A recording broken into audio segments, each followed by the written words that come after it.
class. Thank you so much for kind of bearing with me in this unconventional class day. Um, Life happens, so I appreciate you being so flexible. So I am just going to mostly go over the newest assignment, the major assignment that you'll be working on. So it's the research log. And I gave you a soft launch into research the last class. And so you should be kind of prepped about what research is and what professional research is. Sorry, my dog is jumping around. So the biggest thing to remember about the research log is that it's an asynchronous project, so it's self-paced. You will be pushing yourself for the due dates. There is a draft due, but it's not for a good minute. So you will be needing to make sure that you are working on your annotations on your own. So when we get back together on Wednesday, we'll work together on making a schedule for you as to when you're going to make the annotations. So let's go ahead and look at the research log assignment.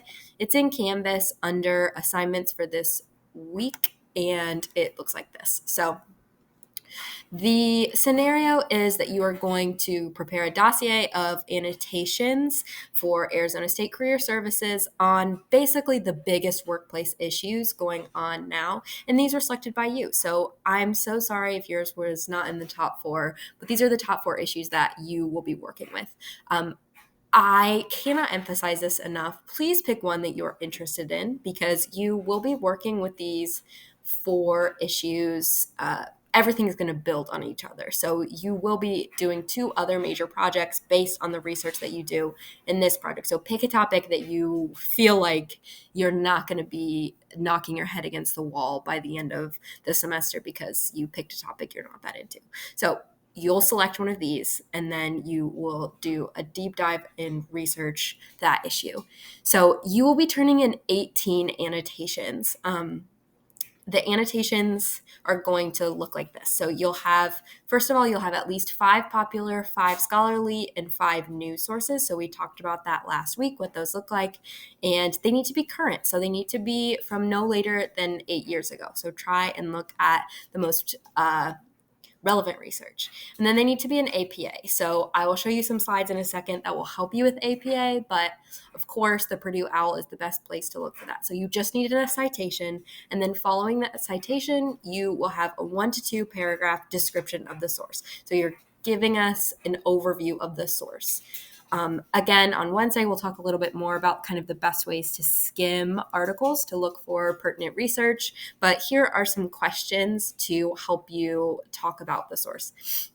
You don't have to give this deep analysis of the source. You just need to kind of explain it. So, as I said, the first draft is due March 23rd.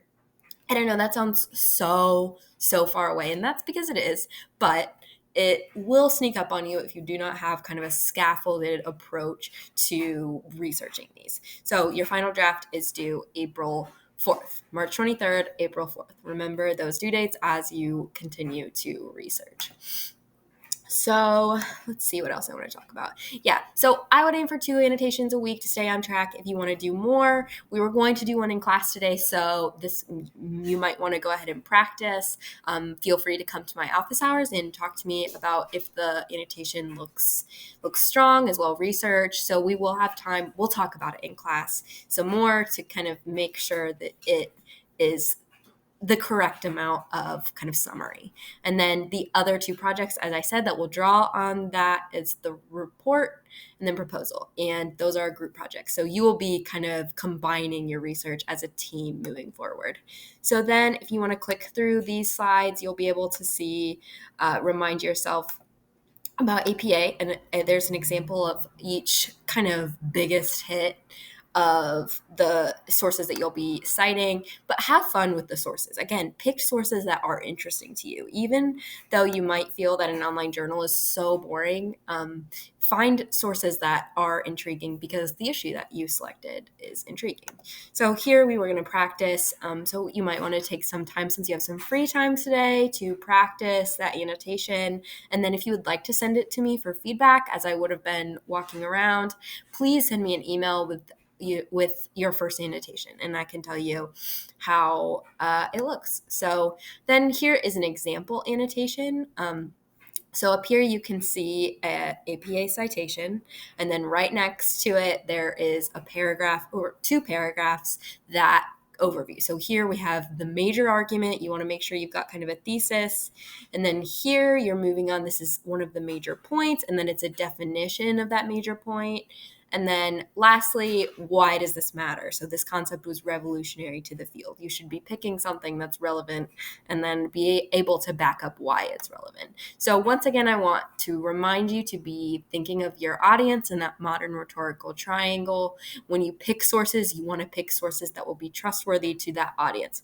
And as a reminder, your audience is ASU Career Services and sort of secondarily ASU graduates. So be thinking about that audience and who they would trust, and then pick sources based on that.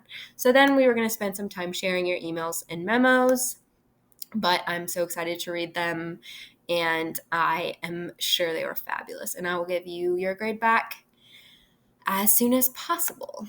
All right, so I'm going to post a tiny little assignment for attendance today, and I'll post an announcement so that you don't miss it. But I am so sorry that I miss you today, and I am excited to see you on Wednesday. Okay, have a great rest of your Monday.